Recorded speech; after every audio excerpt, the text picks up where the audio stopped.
On this week's episode of Devil's Trap Podcast, the scariest words in the supernatural universe. We're Leviathans, and we're here to help. And keep America beautiful. Don't throw cursed objects in rivers. Let's do this.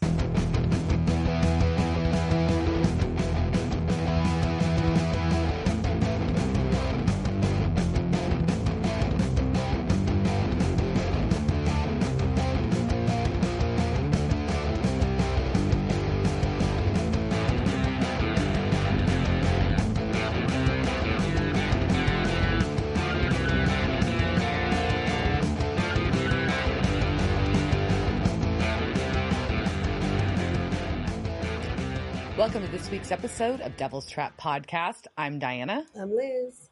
I was way far away from anything. Sorry. I'm Liz. Hello. And this week we're going to talk Season 7, Episode 16, Out with the Old. Out with the old. That's what we do with the old. We don't. We keep our old. We keep our old. How are you doing? I'm well. I know we just saw each other, but it feels like forever. But it's been a weird week. It's been a very strange week. A lot of things have happened. Yeah. So I guess so since we recorded last, we saw each other after that. Yes, because we recorded on Monday. I know I can't process days. I got to go see Green Hall, which is a legacy venue in Texas, and then hang out with Liz. And then we had bacon waffles, and they were delicious. And we watched Transylvania 6-5000, which if you haven't seen it, you should. And then I'll be coming out on a podcast in the next week or so with D Magazine. Is things I've done in the last week. Is my fun update. D Magazine Earburner podcast. I'll be a guest on there talking about my work. In an not talking show about D's. I thought that the show that's not what it's about. That's not about D's. It's not about D's. It's about Dallas. That would be great if they had a sub side one, and then it's just about Dallas D's. Things that start with D in Dallas. No, just dicks. Just dicks. Yeah. And then I was on there with my my buddy Joshua Ray Walker, who's a great Dallas-based but Texas musician. Then I saw Shaky Graves, a Texas artist, but at the Longhorn Ballroom, and it was a really, really great show. And then Babe got home after his long trip, and then we did a lot of Halloween shit, carved pumpkins and dressed up and all kinds of fun. So yeah, that's my story. Yes, you had many costumes. You were a Ghoul Town member. I was supposed to be a dead cowgirl, and I realized I looked like the lost member of Ghoul Town, which is fine. It's just funny. That's a good look. That was my daytime costume. I tried really hard to get that look on purpose sometimes. I've never been able to achieve it. So apparently that's just what you just have to say. I want to be a dead cowgirl. And there you go. Yeah, sometimes you just have to do that. And then came home and was a vampire bat because it was an excuse to wear a fucking onesie, which is cozy. Yes, it was very cozy. And we finally had a weather flip, although we are in the wonderful Texas weather report, where the heater is on in the morning because it's 40 degrees, but then by 3 o'clock in the afternoon, it's 80. It's not right. It's not good for my heating and air conditioning systems, I don't think. So.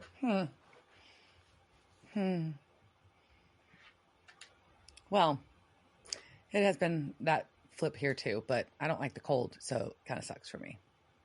Well, I'm not a huge fan of where it is right now, but we're going to get some nice spring, autumn, things this weekend. So anyways, and so Halloween sadly is over. It is Dia de los Muertos, and I went to Muertos Fest in San Antonio this weekend, which was nice to do something that was just, it was good. But, what was really hysterical is just this world. You can look at it two ways. So I was like, hey, I'm going to go out and give myself a nice dinner at this restaurant that I love and I haven't eaten at since I moved back.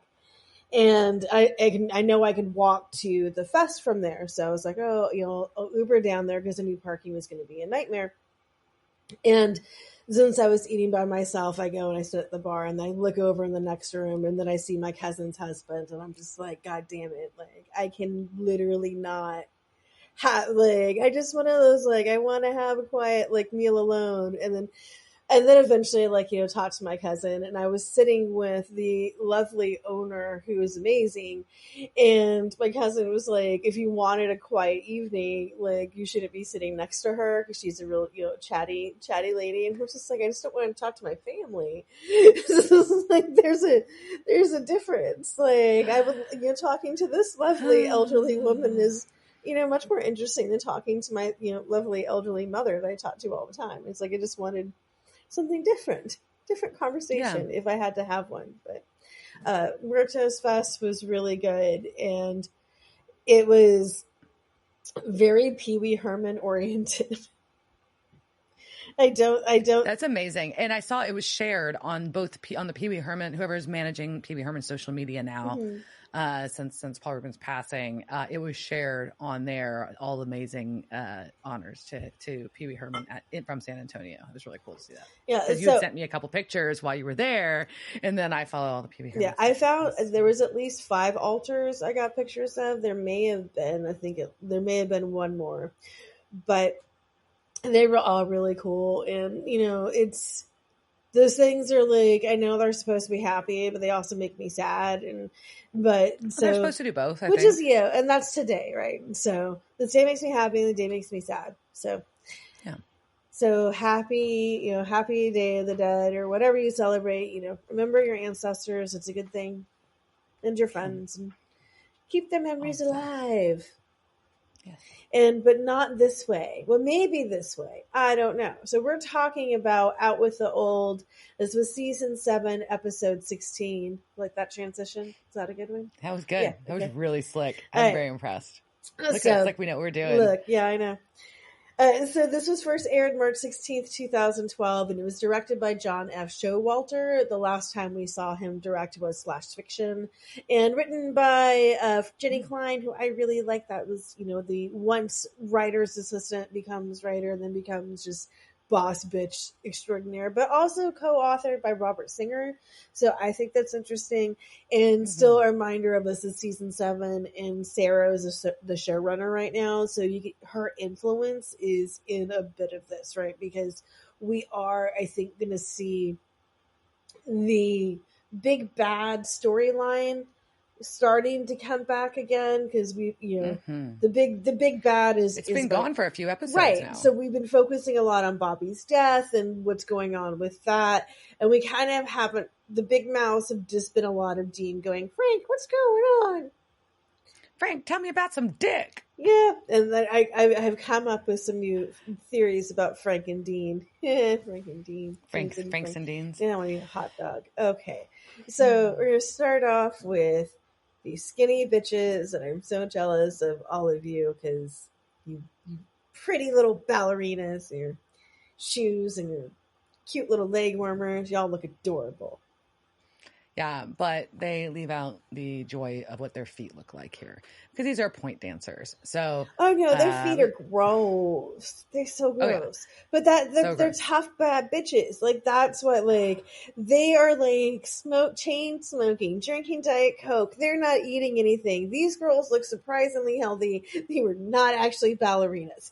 These were just very cute girls in like ballerina outfits. Maybe they were dancers, but well, they're a little snarky. There's Arena is late and no-showed for practice, and they're being a little snarky about it. But Arena shows up on her own late, putting on her point shoes. These point shoes are pristine. Did you do dance growing up at all or anything like that? No, my parents just kept me in the woods. I didn't think you did. So I did dance. Like my sister and I did dance. I actually took points. Oh, I didn't know you did point. That's crazy. Oh my God, you would have been so tall. Like so tall. I was also built about like that back then. Not today, but that's okay. So with your bun, what were you, like 7 foot tall? Probably. Yeah, probably close. No, I was not good at point. I have weak ankles, apparently. And so I had to do like ankle exercises. Also, those things destroy your feet. Like you literally wrap your toes in like sheep, like whatever, lamb's wool, wrap your toes in it and gauze. And then you have to like stomp the toes of your feet in this resin, like all stompy, and then you stand up on the top of your feet. Also, in point, you aren't up on the points the whole time. That's like a misnomer in like TV and film and stuff. If you actually go to a ballet, they aren't on the toe the whole time. That's part of what they do. That's usually when they do spins or specific poses. Anyways, I digress. I'm mad about how pristine these shoes are. I think that was a good digression. But also, they're pristine because they're cursed. And that probably should have been your first sign of them. Like, but there's something wrong with these. There's something wrong with these shoes. They're very pretty. But also, like I said, all of them are like super cute. And I was like, oh, like. Well, we get a pretty fun death scene for Arena. I'm just going to go straight to it. Yep. As our janitor is mopping in the hallway, she can't see him. She can't stop dancing. Can't stop, won't stop. Can't stop, won't stop. She is spinning and spinning and spinning. And they do a really good edit here, though, where it looks like she's following the movements of the mopping. Yes, it's and so you're like, great. as a viewer, you're like, what the fuck? Well, I also kind of wonder, like, could he hear what was playing through the speakers? And so he was dancing with his mop. Music? And, like, maybe, like, in his head, like, he wanted to be a dancer his whole life, and he never got a shot. And so the closest thing he has is to mop, like, in this dance studio. And so he just, like, wants to imagine his dream, and, like, there should be a movie, like, when he comes out and he wins, like, the senior dance contest or something. Or his kid, his kid has to break out, and he's like, "No, you can't have these dreams." I don't know. I just made Step Up 75. You did. So we did. You did. Anyways, I'm impressed. So she dances, and we see blood splatter, and then we finally see what happens, and her feet have broken off, and she did.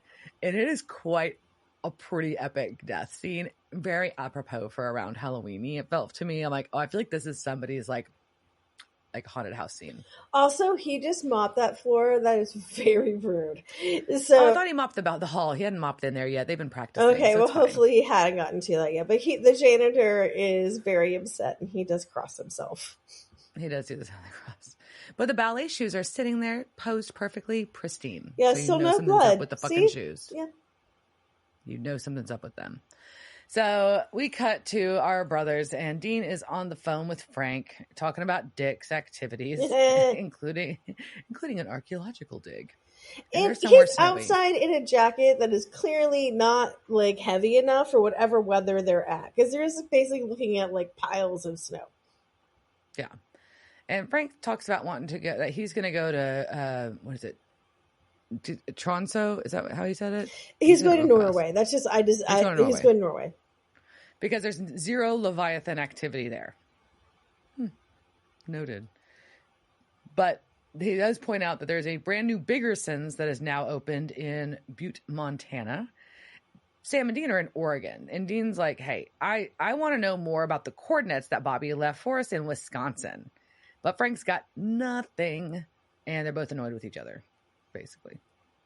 And then Frank, yeah, my good Lord. Frank. I gave it to you. Yeah. Hangs up on him.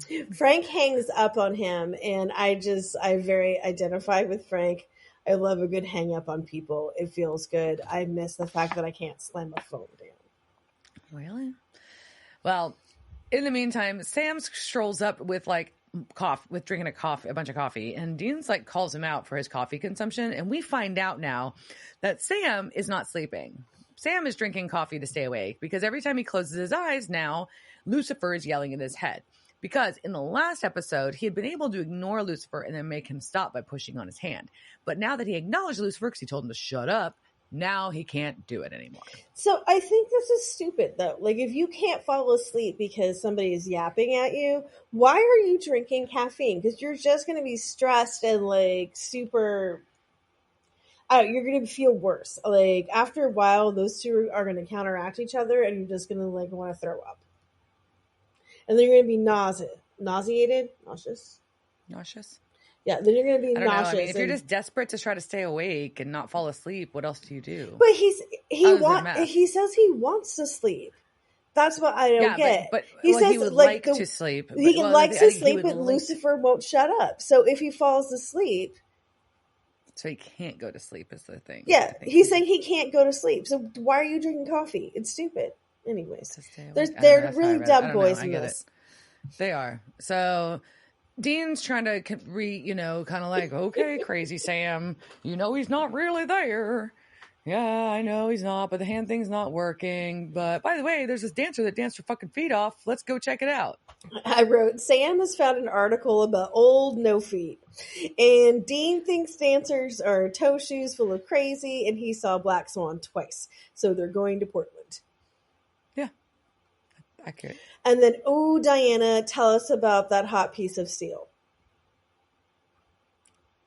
You didn't get what the car was? I failed us. Why do I keep you? Because you wear a red blazer. That's why. I was so focused on the fucking ballet shoes. And then I was like, damn it, they're going to change cars 3 times this episode. So fuck it. Because they've been doing that to me. And then they were all good cars. I don't know. Maybe it's your homework afterwards to go back and find them and post them on Instagram. Okay, so they drive off, and I'm pretty sure it was either a Firebird or a Trans Am. Firebird. Was it a Firebird? Yeah. No, it was Firebird. I thought it was. Yeah, I think when I first thought it was a Firebird, but sometimes I get those confused. So they are very similar, so it's reasonable. Yeah. So at the police station, they are at the Portland Police Department, and this is where my notes just say nope, nope, nope, keeping my mouth shut. And well, this is a while ago, so we're just gonna leave it at that. Sure. So they're discussing that there weren't signs of sulfur or anything else like that at the dance studio. So they get like super, super like cool guy dismissed by the cop at the counter until they flash their FBI badges. And then they get to go see crime scene photos in the evidence room. So before they make it. Yeah. So they have they've indicated that they've interviewed all of the other dancers. Mm-hmm. So I'm interested that they didn't want to pursue that. Like, as I think there was some comedy gold that probably was there, probably just because I wanted to see more ballet dancers. But I feel like they left that out, and I was kind of sad about it. Maybe the douchebag meter for Dean couldn't handle that conversation. Perhaps. Maybe they're just like, no, we can't do that. We can't. That's too far. Too far. Too far. So while that happens, we do get a cop who looks very much like the cop that was in Everybody Loves Raymond, whatever that dude's name is. You know what I'm talking about? Right, yeah. And I feel like they're very similar. So he's getting the ballet shoes out of the evidence, and he's got a child who is working in the evidence room because Portland PD apparently does not have childcare, which I'm kind of actually surprised knowing Portland. But well, I mean, also this was 12 years ago. There still shouldn't be a child in the evidence locker. There should not. Why is there a child in the evidence locker? You cannot have no kids in the evidence locker. I don't care what year this is.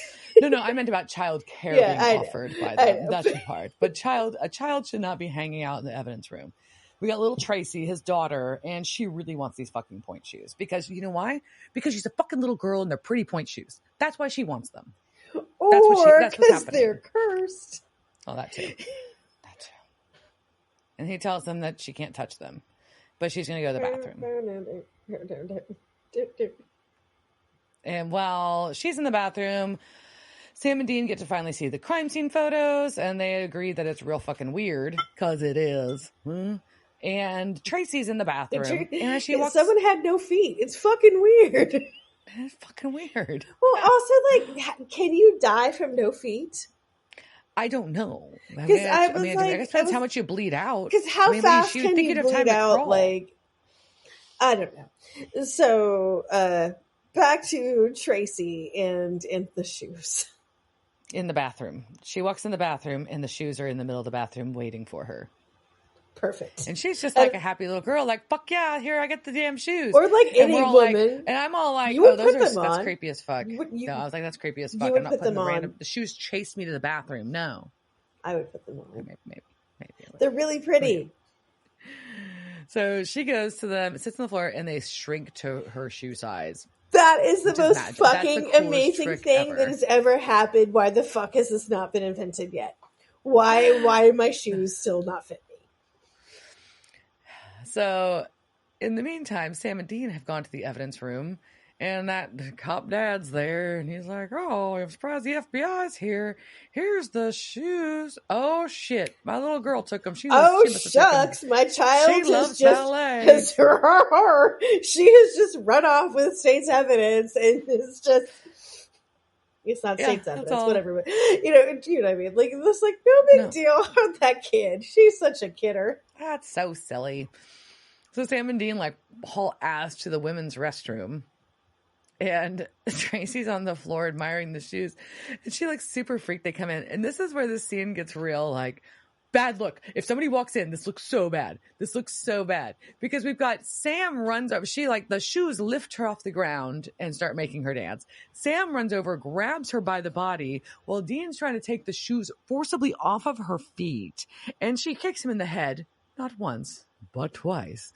But while he's wrestling with her feet, she's screaming, "I'm sorry," and Sam is holding her squirming body in the women's restroom. Yeah, that's not a good look for anybody, but it's also quite comical because she is apologizing, so you can tell that she is not. She feels bad about what's happening. Dean's getting kicked in the face by a child, so that's also funny, and it's shot very well. It is, and especially when you think about like those giant, like I know it's a fake bathroom, but can you imagine like those two giant men like in a real women's restroom? Very crowded. Yeah, very crowded. But it's very, they're like, oh, we definitely have a cursed object. And yes, fortunately, we also have a cursed object which has a sticker on it. Point shoes definitely cost more than $15.99. Well, these were supposed to be used. Used point shoes generally cost more than. But you also have to remember where it says that they're coming from. They're coming from this antique store, and we'll learn maybe somebody didn't price them. We can go into a whole Antiques Roadshow about what's going on. Call the fucking Pawn Stars. I'm just kidding. All right. So there we go. So they're like, all right, time to go to the shop. Yeah. And as they park, it's real weird. Dean looks in the back seat, and the shoes are there. And as viewers, we're like, okay, yeah, the shoes are there. But they point out that the shoes had been in the trunk. And Dean really, really wants to touch the shoes and dance into oblivion. And it's because he touched them before. And he's getting the strong urge to Prince Siegfried himself into oblivion, which was one of the main characters in Swan Lake, which is AKA from Black Swan. So he watched it probably more than once if he remembers who Prince Siegfried is. And yeah. Guess what movie I've never seen? Yeah, of course. Well, that's a modern one. You should see that one. It's very good. It's very dark. It was not intentional. It was not like intentionally missed it. I just didn't see it. Yeah, and Miss Mila Kunis, or however you say her name. Mila Kunis? Yeah, damn it. But yeah, that scene was really hot. Anyways. Okay, so where were we? Okay, so shoes, okay. And this is where I start getting pissed off at them. Okay, so so the shoes are in the back seat. I'm like, y'all, this is not your first rodeo with the cursed object.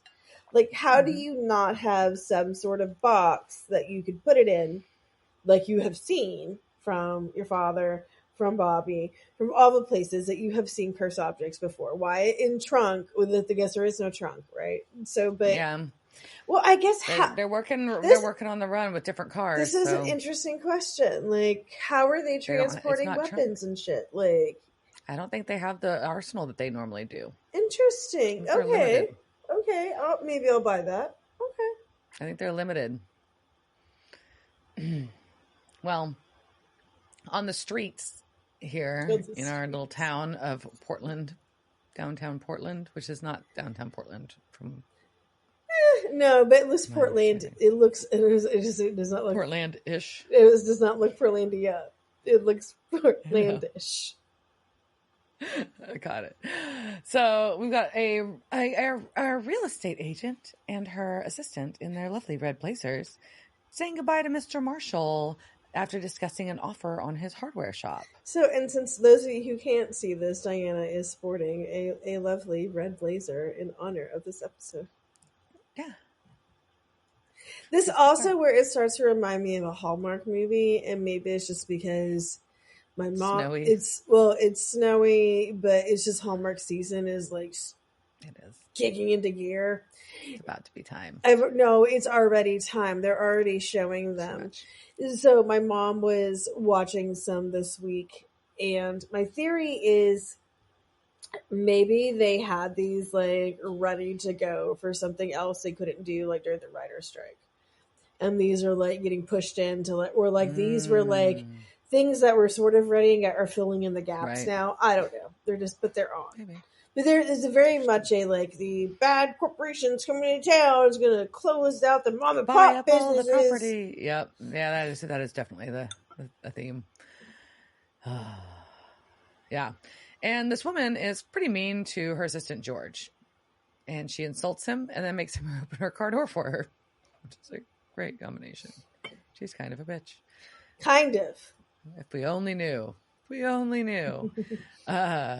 So Sam and Dean are crossing the street. Sam is holding the shoes out in front of him. I can't tell. You said like maybe it's a pencil. I don't know if it's a screwdriver, but he's holding the shoes on something where he's not touching them out in front of him. Yeah. And so at this point, I'm getting upset.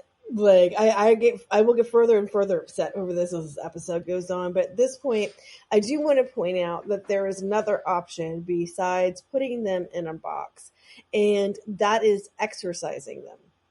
No, that's true. So as promised last week, this is part 2 of our exorcism sequence.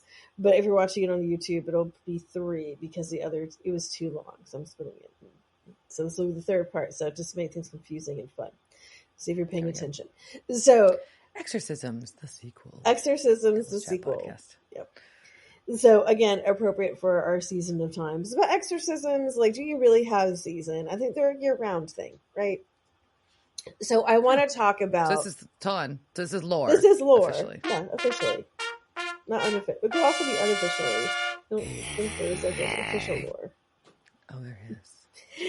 So what we're going to talk about is the infestation of an object instruction for priests. So that is the title of this, and this comes from the St. Michael's Center that we were talking about last week. Although it's credited on their webpage to the Catholic Handbook of Deliverance Prayers by Sequoia. Sure, we'll say that's his name. So, but that title for me does kind of indicate that this is instructions for how to infest an object and not how to exercise to uninfest it. But this is really to uninfest? Defest? So what is an infested object? I think we have to clarify that first, right? So included among infested objects are amulets, talismans, good luck charms, new age stones and crystals, wands, objects used in hexing and cursing, and idolatrous statues and objects. So to me, because you say infested, I think a demon's in there, right? And it's just like, I'm living in these cursed shoes and I want to do whatever, Yeah. But I guess there really wasn't like a demon in there. There was just like a thing. I don't know, like a magic. I don't know. And intention. But anyhow, this is basically saying though anything. There wasn't like a personified little demon going like, "Let's dance, bitch." Yeah, like they're not like in the new age crystal that you're putting up your vagina, right? Like I don't think there's a little demon in there being like, yeah. But God, I almost lost my mind. But okay, so I forget what those are called, but that is something that would be considered an infested object. So put some demon crystals up your twat. Yeah, got it. So all crystals up your twat are demonic, or at least infested. So they must be sprinkled with holy water while a prayer of deliverance is made over them. If they can be burned, burn them. So obviously you can't burn the twat crystal twat. Every which way we can Why say not? that. I mean, you can like cleanse it with fire. But I mean, you can't burn it. Like I think they want you to like burn it, not Burn just it. like set Oh. it on fire. Like burn it and get rid of Not it. like put it in a flame. You want it to actually You like want to it to be burn the object. consumed Got it. Okay. by something, and I mean, that's a good clarification. yes, and I'll tell you why. So while it's burning, you say "Our Father" over them, and then afterwards, the ashes are thrown in outdoor running water, like in a river. I'm not sure if like a hose could work, but also. So then, like the next step says that if they cannot be burned after the deliverance prayer, they are thrown in outdoor running water. Make sure they are thrown in an area where they would not be found. Because otherwise, like you're just saying, like I have this cursed object, fuck it, yours now. I'm like littering one, like you're just encouraging littering, like you want people to set shit on fire, and some of these things, like probably you should not be burning and inhaling, like. But it also stops. Do we know what kind of like inhalable things are coming from burning demons? I don't know. I don't know, but also just burning like the physical object itself. Like the shit's probably made like, with weird like toxins that are just going to give you cancer. So then it also says, do not forget to wash one's hands with holy water after handling such objects. So we have not seen Sam and Dean wash their hands with holy water once. I will say that. Never. They never use that as a method for cleansing their hands. But maybe they should. I mean, maybe if I had, I get they're running unlimited things, but that's something like they've learned to do on like the fly, right? So I would just say before I like rub some magical like point shoes, like maybe throw some holy water in my hands. Like, you're probably carrying a bottle of sanitizer, just carry a bottle of holy water, like, yeah. So, all right, number 6. How does one deal with infested objects? Okay, this one I have looked, like I could not figure out what they meant. Like I had a discussion with my chat GPT demon. Like we could not figure out what this meant. And I don't know if it's just a typo. I'm assuming it's a typo. So it says, how does one deal with infested objects of nature, such as a tree of earther, where elementals have been seen to dwell? I have no fucking idea what a tree of earther is. Neither. Neither does the internet. Or AI. Does it just mean a tree? Because it's from the earth? I think, or maybe like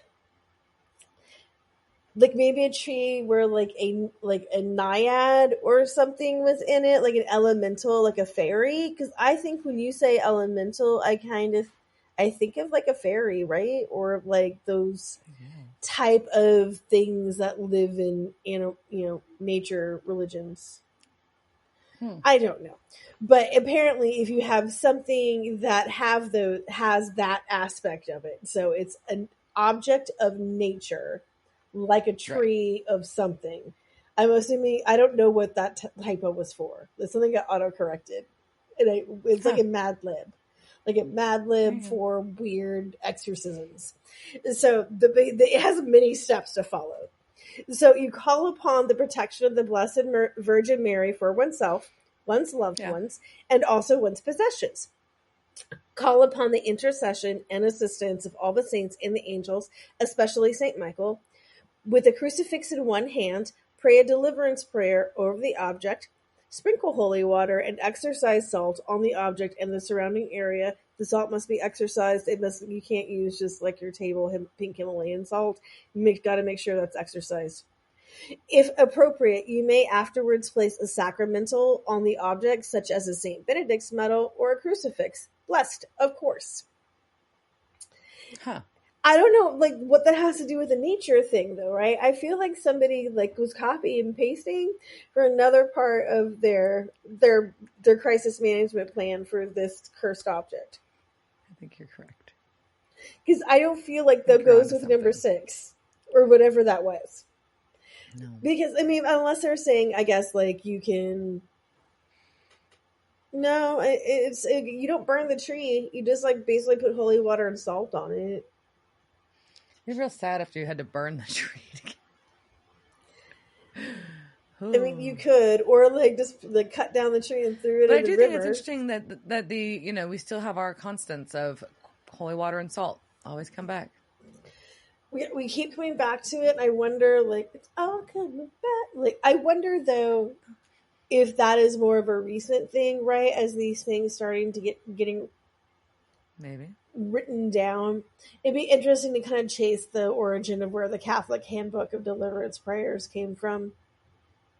I didn't go down that rabbit hole. I just stopped with this rabbit hole. No, understood. That's a reasonable rabbit hole to stop at.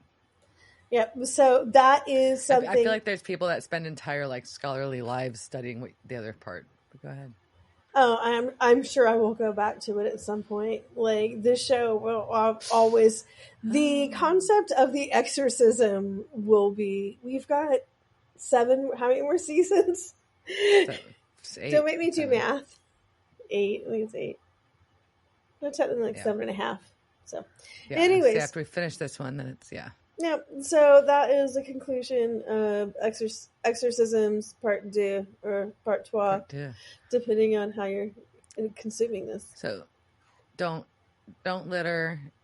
No litter. Don't burn it down says trees. Litter. You're supposed to litter and burn shit.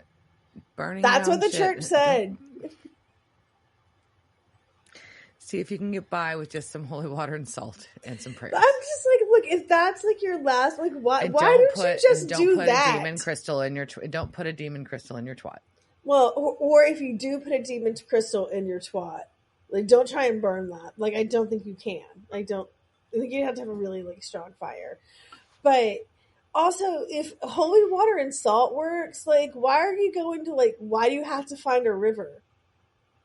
The holy water and salt seems like that's pretty easy. Anyways, if I ran the exorcisms, this is what happens when you don't let women be in charge. Exorcism guide. If you had let women be in charge of shit, this would be so much work. We can make this practical and simple. Okay, and efficient. Anyways, so we're going back and clearly communicate the steps. There we go. With a flow chart, probably. So they're going back to the antique store, and the man working here has his mom had whatever these things were in the coolest box ever, and I want the furniture line made from this box. Well, yeah, he's like, our business is going out of sale because there's a bunch of shit my mom had in the back and I'm selling it. And these really cool carved wooden boxes that this shit was in. But it was all in her safe. And OBT dub, my mom died last week.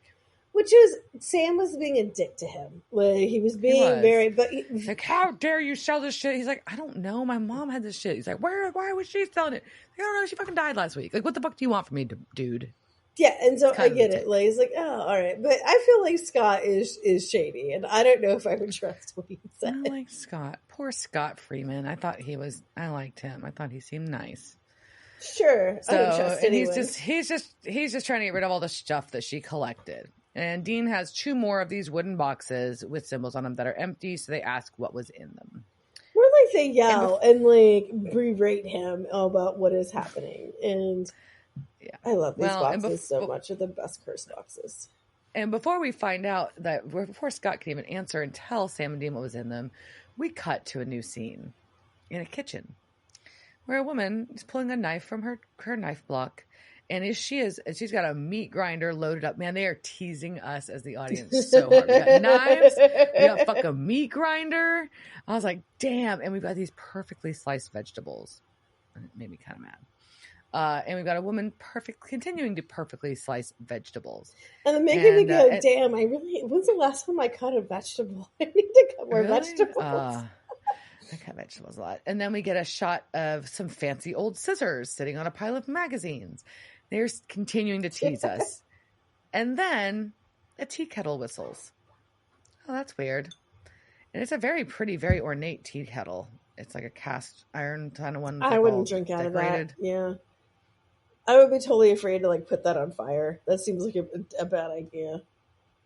She walks over to it, grabs the metal handle with her bare hand, which starts steaming, and tilts her head back and starts pouring the hot water down her throat and face, burning her significantly as it does. What the fuck? It was amazing. What the fuck? It was so good. It was so The gross and effects awesome. were excellent. It was well done. It was awful. It was amazing. Yeah. So then we just cut from that back to the antique store. And Scott is all dirt. The stuff is all covered in like a symbols in a safe. I didn't understand like why. Like this seems like. But he does say, "What kind of FBI guys are you?" Like he does ask that, which is valid. But he's like, "I just thought she was into weird stuff." Huh. What the fuck is wrong with you? Like at least like I would. The Google was like starting to exist now. I don't know. I would be like something is going on. But what this is, I think why I don't like it. I'm like, you're a fucking idiot. So, I don't know. I mean, like somebody coming and being like, "Oh, the shoes you sold in your secondhand store killed somebody." I think I'd be kind of like, "The fuck? Who are you?" but also, my mom had all this stuff that were in all these boxes with weird symbols on it in a safe with weird symbols on it. Like, haven't you seen Raiders of the Lost Ark or like anything, like any sort of pop culture, like anything that was like, oh my god, why are there symbols all over this? Like, what fucking moron are you that it doesn't make you go, was my mom a Satanist? Maybe. Or something? Yeah. Something. Well, Scott's like very confused when Dean tells him that the junk is killing people. So Sam's just like, I just need to know what you sold and the names and addresses of who you sold it to. So Sam and Dean pull up to a house. The woman that they know has bought a tea kettle. And Sam's like, well, hey, you know,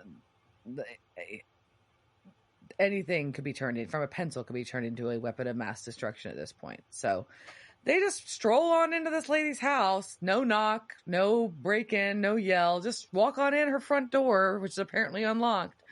Yeah, no knock warrant. It's fine. So,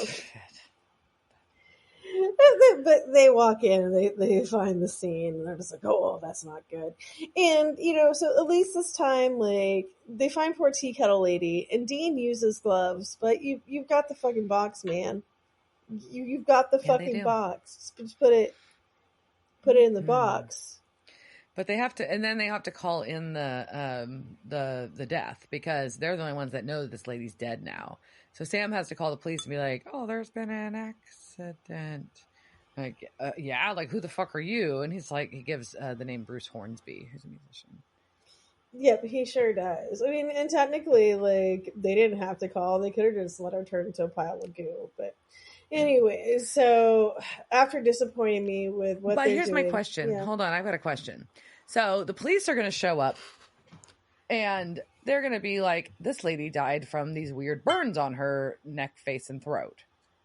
Where did she get the burns? Because they're taking the tea kettle with them. It's Portland. I'm just saying, I thought that was like, well, like they just took the weapon, the thing that she killed herself with, whether intentionally or not, but it's the thing she killed herself with is now gone. And yeah, so but they fuck up crime scenes everywhere they go. They also left their leg, their DNA, and the fingerprints all over this. Like, I'm sure there was like some cold case, like 2023, like Dateline about the serial killer Sam and Dean Winchester, because all their DNA was discovered everywhere. Anyway, so they've got the box, and this is where they determine the next things they have to go after.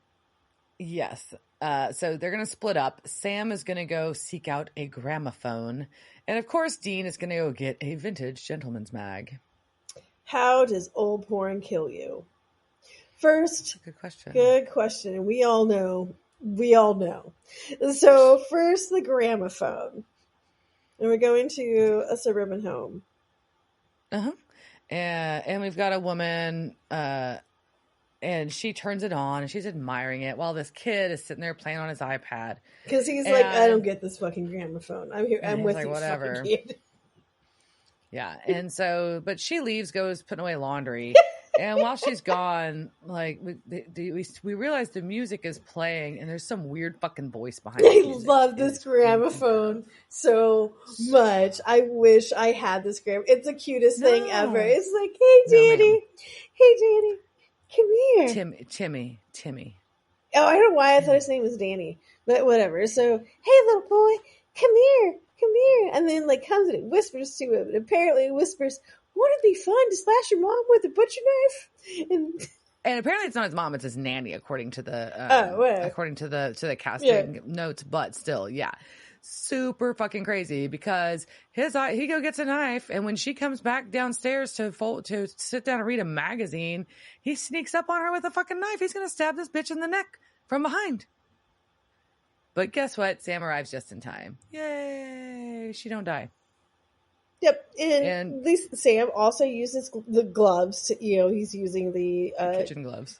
The kitchen gloves, yes, the dishwashing gloves. But again, why? You've got the box. And this kid's fucking rude. And I'm just like, maybe after... Like, that's mine. Yeah, maybe just after, like, the rude kids from, like, last night and, like... Y'all, America needs to do something about your rude-ass kids in Halloween. This apparently was not just a problem in my neighborhood. Apparently it was a problem everywhere. What the fuck? It's a happy holiday. Don't be rude. Don't be little dicks. Yeah. Well, luckily ours were mostly good here, but there we go. So Sam's like, tells him, he's like, this is a good time for listening gratitude, but lucky for you, I'm too tired. And takes the grandpa and leaves. He does. And Dean has gotten the porn just in time. And he finally has a box, though. There's finally something he finally has got just a box. Found. Thank God. It was just like, okay, I can calm down. Calm the fuck down. They put the cursed objects in the boxes. Where they belong. Like, oh, hey, order has been restored. Order has been restored. And we go back. And Sam does want to know, like, what just in time meant. But nobody wants to know. But we know. We all know. So we go back to the antique store. And Dean's putting all the boxes back in the mom's safe because he's like, nope, we're going to put all this in here. And Scott's kind of trying to talk to him. He's like, so wait, my mom it wasn't just like a whack job. This shit's real. And Dean's like, yeah. And Scott feels kind of bad now. He's like, man, I really feel kind of guilty. I really just pushed her to sell the store. This real estate agent lady kept coming around. And then right after that, right after mom finally agreed, mom had this accident. And, it was just. See, and this is also what I think I fucking hate Scott. Because his mom, I think his mom was awesome, right? She's got all these cursed objects that she has in boxes. She was probably out collecting them. Like, she was some sort of, hunter or something, working, something. She collecting cursed objects and putting them safe and locking them away, right? So his mom was probably fucking awesome. He was just a snotty little brat kid being like, Mom, sell your junk. And she's actually protecting the world. Fuck you, Scott. Most of us wouldn't believe someone if they're like, no, I don't want to tell you about my cursed objects I'm collecting. But they were clearly real. She was clearly real, and he was a dick. I'm sorry. He was not nice to his mom. Oh, I feel bad for Scott. Oh, fuck Scott. But he does feel bad. He feels really guilty about how this all went down. I don't think he's he expressing does. that. I think he's full of shit. And Dean says, and Dean consoles him. It was a nice little scene, I thought. And Dean's like, the guilt won't bring her back. You just got to live the way that would make her proud. Meh. Aww. Meh. Whatever. That was sweet. And he says, just don't go near the fucking safe. We're going to get a U-Haul. Cool. So as you can tell you can't trust Scott either. Scott's like, cool, he's gonna do something. He's not. Fuck Scott. So outside, Dean's walking down the street and he starts realizing that he sees these signs for Joyce Bickleby Realty everywhere. Every single storefront. She is buying up every bit of real estate. And he's just heard they heard them talking to, they saw them talking to Mr. Marshall on their way in. Now he's got Scott's story. And so now now it's ringing a little bit of an alarm bell. And even the last name Bickleby is Hallmark.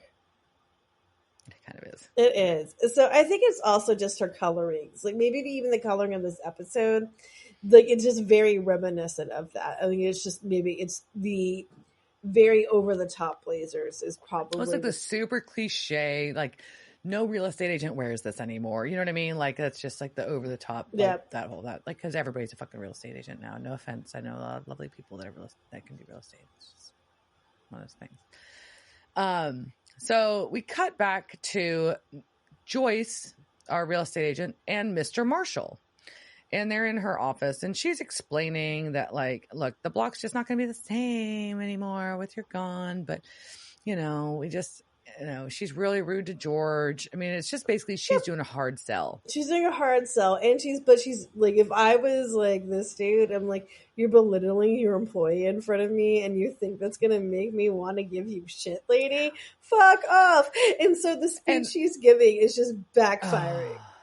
It totally backfires because her whole thing is like, oh, she thinks he's agreed. He is going to sell. He's ready to sign. And she's like, yeah, it'd be so great. You can get on with your life. And that's when he realized the store is his life. And he doesn't want to get on with it. So she's like, no, can't sell. Sorry. So she's trying to change tactics, but it's too fucking late. And then she gets real dark because then as he's going to get up and leave, she shakes his hand and wishes him luck with the rest of his life, what little there is left. Okay. This got weird. And as they're shaking hands, she squeezes it and then she twins and turns into him because she's a fucking Leviathan! Leviathan! And then she snaps his neck and signs the papers and sells his. Is this forgery? Is that legally binding? I don't know because you're him, so I don't know. That's very questionable. It's very weird. It is like this would be a case for the courts. It would be. So I want to see Judge Judy take this case on. Oh yes, please. Switch or Family Feud. Oh, well, that's Steve Harvey on Yeah, there, Steve right? Harvey. He's also a judge. I like to see Judge Steve Harvey do this. But George is finally come, like, he's standing up a little bit, and I was like, Joyce, did you go too far? Yeah. He's like, look, we've already killed a few people, and you're going to call attention to this, and Mr. Roman don't like that shit. But she is not happy. She's like, no, you need to take this body to this dude's house and make sure it looks like his cigar burned him up. Boom. Go. She's not hearing George's comments. And then she threatens him by telling him that she's had 5 assistants. It's not very complimentary to her. And so I've so worked for Joyce. It's like, yeah, I have very much PTSD with Joyce. She's bitchy because her coffee's tepid, and then she wants so what do you suss out this coffee order is?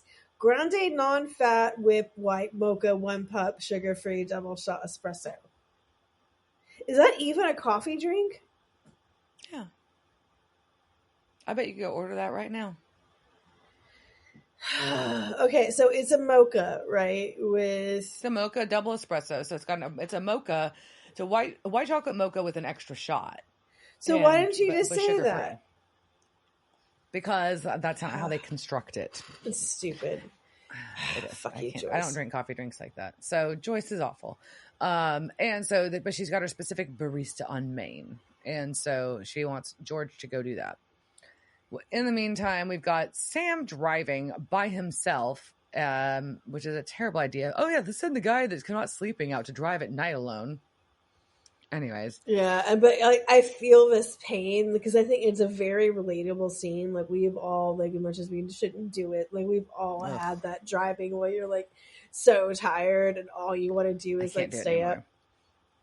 I cannot anymore. I have sleep apnea and it happens to me all the time.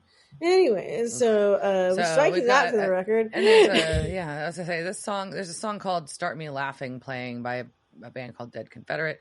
And his phone rings and Dean's like, hey, by the way, we can't leave town yet. He's sitting at a diner doing research and he's like, look, there's these super sus deaths tied to the real estate deals. So we've got to check it out. And Sam is struggle busting it hard. On the sleep deprivation. And that's about it on this convo. And there's a weird goof in here, though, because Dean says he thinks that it's weird that there's this new realty company that's come in and bought up a bunch of real estate. And then on the webpage that he's looking at where it has Joyce's bio says, with over 20 years experience in the real estate market, I'm one of Portland's top realtors. I mean, which, to be fair, could be a Leviathan thing they lied about. But he does say, like, they're brand new on the scene, and hers says that it's 20 years. So there's a good.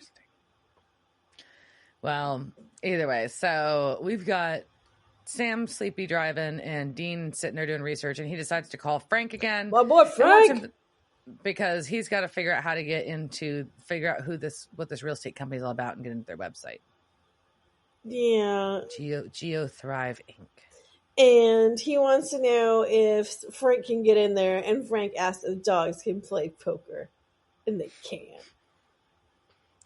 Well, while that's all going on, Sam is going to fall asleep driving. He does a bunch of swerving. He almost gets in a wreck, and it's real scary. It is. It's just like he wakes up and he swerves, and you think something's going to happen, but it doesn't. We just got to a barista. Yeah, now we just cut to a barista. We got George talking at Mojo Java, and this barista puts in an extra pump.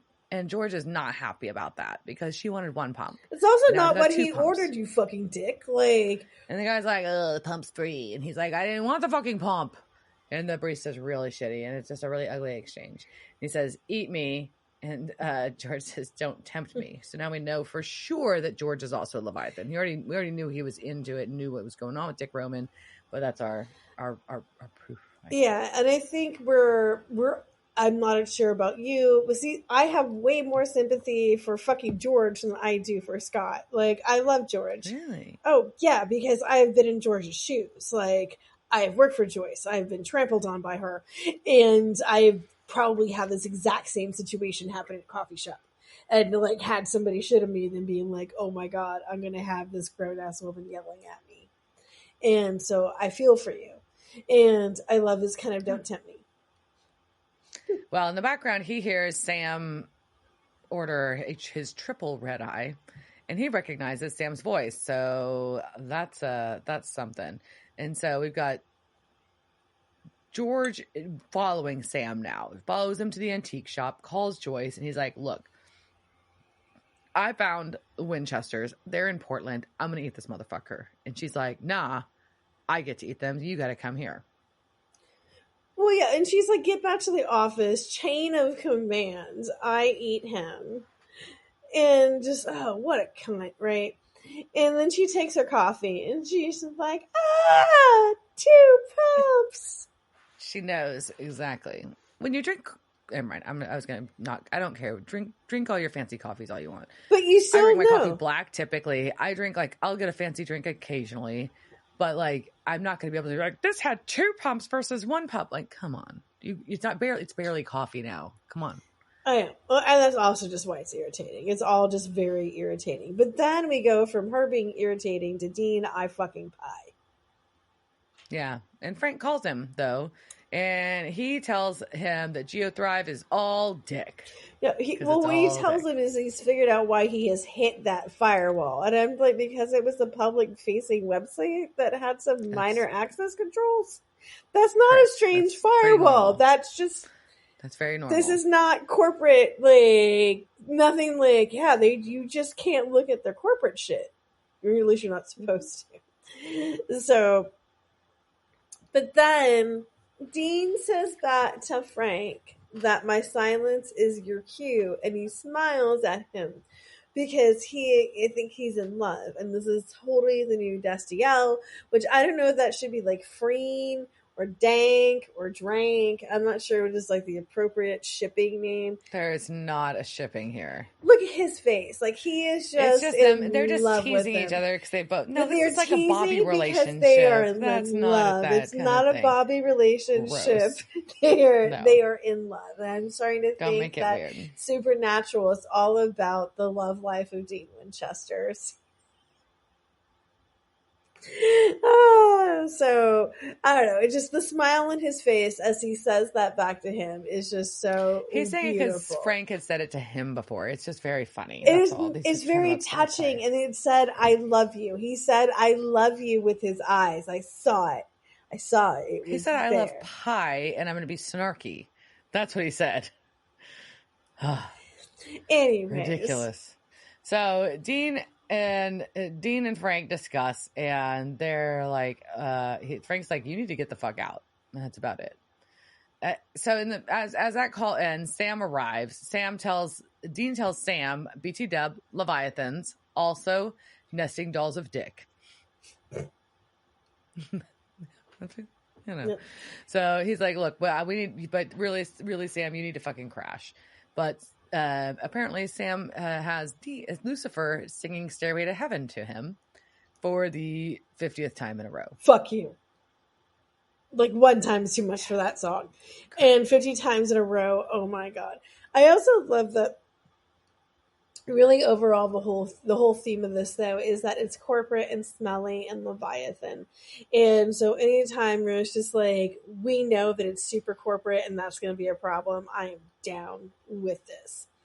So, well, Sam's phone rings, and it's Scott, their friend Scott. And he's asking for help because he's saying that he looked in one of Mom's old mirrors. Now he wants to rip his face off. And they're like, ugh, of course he did something with his mom's shit. They totally judged Scott. Scott didn't do anything except for get trapped into making a trap for them. Well, right now Scott's being a little bitch. He's being a little bitch for Joyce, and it's a trap. So, and then she pulls off her scarf and he puts it in his mouth, and it's just gross. That's kind of gross. So I just hate those scarves too.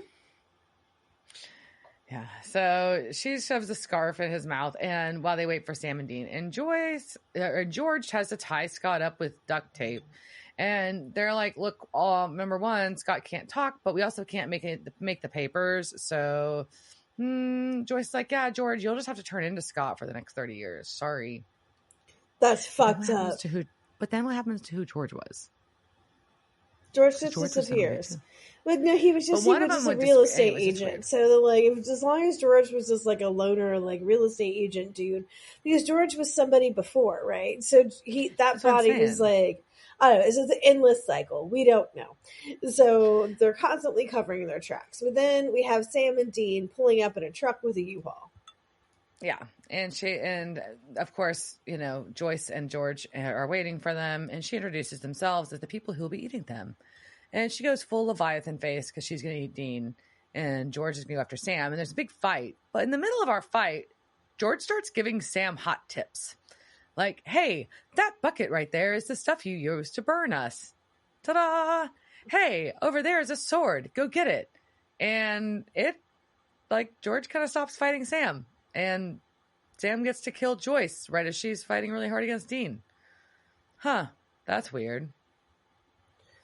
Well, then we cut to Dean putting Joyce's head in a bag in the safe, which I think is a very smart idea. And it's like, we're just going to make use of the space that we have now. And like, God damn it, is this safe also magical? Like, how much shit can it hold? Because it looks like it's hold like a bunch of boxes. Safe. And yeah, I'd like this safe. So Scott's whining that he can't uproot his life. And I'm like, dude, you just got a big fucking check from selling your mom's fucking store. Yeah. And they're like, no, you need to run. Run. Just fucking go. And he's like, okay. He finally leaves. But Sam and Dean really need to know why George helped them. And he's like, and he's just straight up says, because I'm dying to know what that bitch tastes like. This fool hated George hated Joyce so fucking much that he helped the enemy of the Leviathan, who they are all out to get, just to take down Joyce. Well, also to eat her, right? And I think you're underestimating how much the Leviathans like to eat each other or themselves. Right? Because when you have the whole bibbing, they're just a very much an eating each other culture. Yeah, I mean, we do get a few bibbing references in this episode, right? too. So what do you think happened to her other assistants? She ate them. Oh, she ate them. I know. So they're just like, it's part of their diet and their culture just to eat each other. So it makes perfect sense. That's what he wanted to do. I guess. And I would say, haven't you ever wanted to eat your boss? But that's a weird. I'm just going to stop. No. Anyways, so he makes a point that at least, she will stay dead, which is interesting, right? So this is, I think the only bona fide method we know to kill a Leviathan, right? Because even the heads to have them eaten by another Leviathan. I think so, right? They haven't said anything else. Yeah, I guess. So Sam asks him straight out, does that mean you're on our side? And he says, no, he's not. So we have clarity there. He just really fucking hates Joyce, which is reasonable. He just doesn't want to clean up her messes or get eaten by her. Yep. So he's gonna eat her instead. He's very That's gleeful. his hot take. It's gleeful. So he thanks Sam and Dean. And he also says, "You're welcome" to Sam and Dean. And winks at him. He's like, "Hey guys, it's a win-win. Hey, we get this." And he's like, "Look, I don't even know what's good." Dean's like, "No, this isn't gonna go that way. I need you to tell me what the fuck Dick Roman's doing." And he's like, "I don't know what's happening in fucking Wisconsin." So, but Sam has a sword to his throat. So that kind of changes his perspective. And he just basically says, "Look, killing people's not part of our agenda. Joyce just got impatient. It's not how we're supposed to do things. We are everywhere, and it's more and bigger and ambitious than this little fucking project." And what is this little fucking project? Oh, we're going to make a research center for disease to cure cancer. What? And so now this throws like everybody off because we're like, "Wait, you're fucking evil. Why are you curing cancer? Like, why are you're not here to kill people. It's just a collateral damage situation, and Joyce is a bitch situation. You're actually trying to buy up all this real estate to make a research center to cure cancer. But also, why? Like, couldn't you build it in the fucking empty lot behind this instead of buying up all these people's businesses? It's nonsense. It doesn't make none of this makes any sense. But basically, the bottom line is that Leviathans are taking over. They're buying everything, and they want to cure cancer because they're here to help. A more kind of winking. We're just here to help. With the quotation marks. It is very much, it reminds me of, I should, go back. I love watching the old Treehouse of Horrors, not like I just am caught up on the new ones. I did watch like all of them, like a few years ago. I sat down and watched all of them, but one of the Cronus ones where they have the book of, basically it's like Soylent Green, but it's with the aliens, and part of it is like how to feed humans, but like they keep thinking like they're going to eat them, and then they're going to feed them, and it goes back and forth and trying to figure out like, are we here to help, or are we here to eat you? Like, right? And this is what I feel like we're at right now. Yeah, it's very confusing. It is. It's super confusing, and so they leave. So the next day, Sam and Dean load up the trailer. So they just let George go, right? No, they definitely killed George. Did they? I thought so. I thought they killed him. They didn't show them killing. They just like. I got the impression. Why wouldn't they? Why would they give you that impression and then not? I don't know. I think they would have said something. Dean's attitude gave me the impression. I don't think they killed him. Anyways. I feel like he'd be more torn the next because day they would have had a discussion of what they did, like to separate his head and his body. I guess. Well, they had that sword. I don't know. I think something would have happened. Like they would have. I don't know. But I think, but they've had this whole thing where they definitely don't let monsters live now. I mean, that goes back to like what's happened these last few episodes with the Amazon and I don't know. But I swear, I don't think they killed him. I think they would have showed it. It's just very really like it's just not what happens is not referenced at all, and that's just Nope. And then Dean makes a comment about how monsters cure cancer. It makes them nervous. It makes both of them very nervous. So he's like, "Look, Sam needs to fucking sleep on our way to Frank's place. So let's find the Soft Rock station." And then all of a sudden they get in the car and "Bad Moon Rising" by CCR is playing, and I don't think that that's necessarily soft rock. It's very weird. But the song is consistently playing from daytime through nighttime, but the song doesn't end or repeat. It's very weird. And they get to Frank's. Winnebago. Hopefully it was not Bad Moon Rising on repeat over and over again. Right. They haven't played the song since season 1, so this is the first time it's been brought back. But it's a good song to have it. But it's a good song. Then no, Frank's not answering the door, and this is not good. And they yell for him not to shoot, so they're going to go in. And as soon as we go in, you see a little bit of bloody glass on the ground, and you know it's not good. Frank! All we know, though, is there's blood splatter, his shit's all smashed and strewn about. Frank's equipment! No! All of that gear! That was so much gear! But we don't see Frank. We just see some blood. Can I go steal all of his gear now that he's dead? He won't need it anymore. Like, I think you don't know that he's dead. We didn't see a body. I don't know. There's a bunch of blood. There's a bunch of blood, and I'm assuming Frank. See, at least but there's no answers in this, right? We don't know what happened to George. We don't know what happened to Frank. We don't know what happened to Frank and Dean and Freen or Drank. Drank. So they just kind of leave us in this like shitty place, right? So again, like this is I think why people don't like season 7.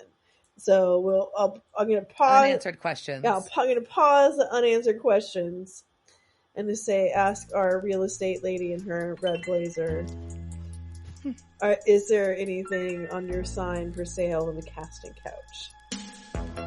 Casting couch. It's the casting couch.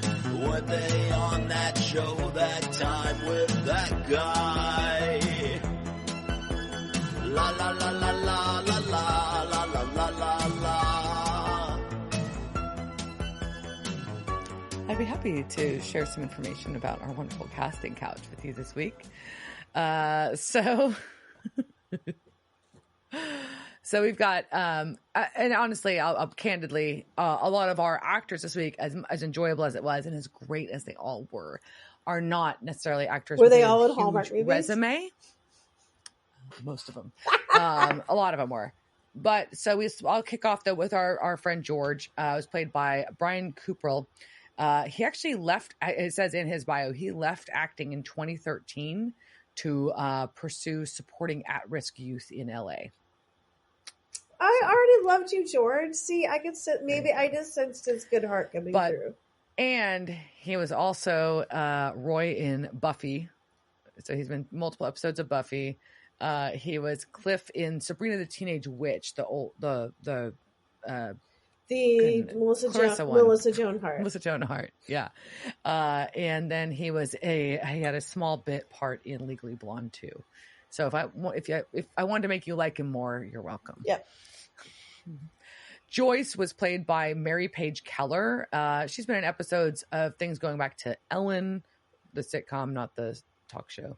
NCIS, Mad Men, and Grimm. She was in multiple episodes of Sybil, Nip Tuck, 24, Pretty Little Liars, and Bosch.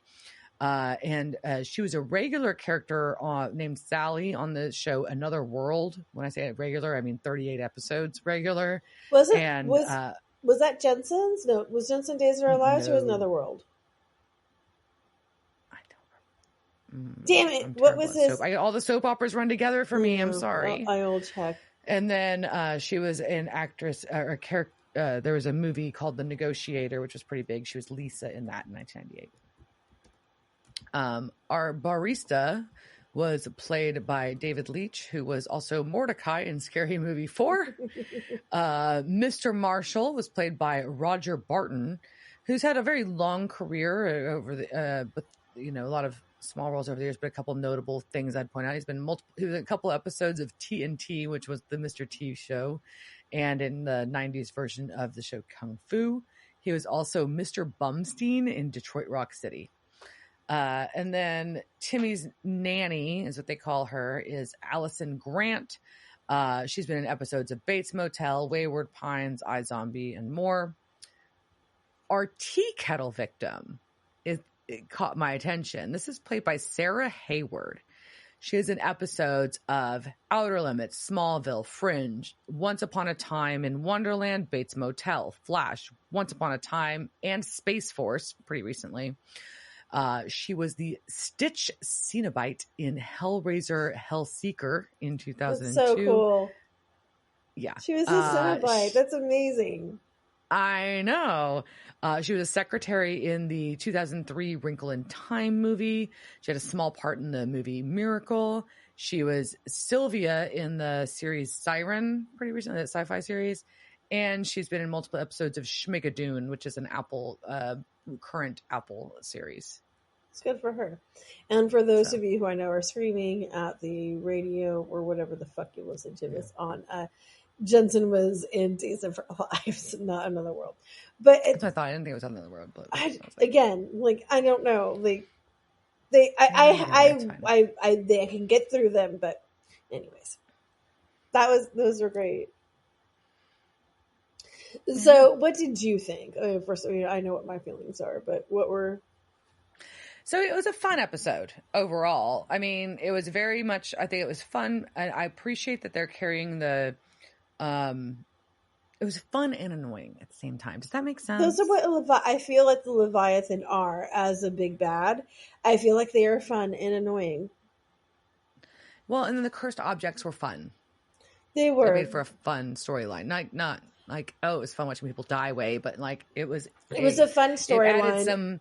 Some flair. And I think you could also really feel there was a lot of effort put in. I read in some of the back history of this that Jenny Klein trying to figure out like what the cursed objects were going to be, and some things that got nixed and some things that didn't work.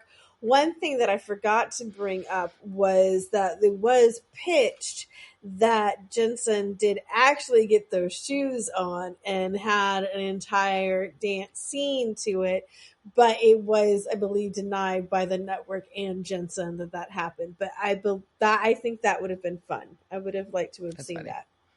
Yeah, like it was comedy gold that we missed out on. It'd be challenging just to do for funsies. Well, you could, I mean, you could do for funsies, like where you wouldn't actually have to do it, right? You could fake part of it, and then you would like cut in like real feats. I don't know, but yeah, it's. I think fun but annoying is a good explanation of this episode. It wasn't too heavy. Next week is heavier, but exciting. Well, we've left off pretty sad with concern about Frank, so we're going to make some assumptions there.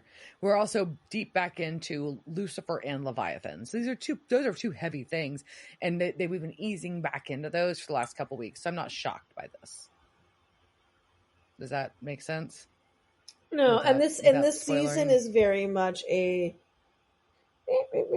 build. Yeah, it's like when I'm at like the gym and I have to pick my things on the treadmill, and I have to go up and down on the hills. My intervals. This is an interval season. Noted. I did my HIIT training this morning. Thanks. I get my intervals. All right. With that, I think we're good. Yeah. All right. Cheers, Jerk. Cheers, bitch. Devil's Trap Podcast is a Don't Be a Dick production. Meow. Devil's Trap Podcast is part of the Ship It Studios Podcast Network. Thanks for listening to this week's episode of Devil's Trap Podcast. You can follow us on Instagram at Devil's Trap Podcast, Twitter at Devil's Trap Pod, or you can email us at devilstrap@devilstrappodcast.com. Don't forget to subscribe, leave reviews, and share with all your friends.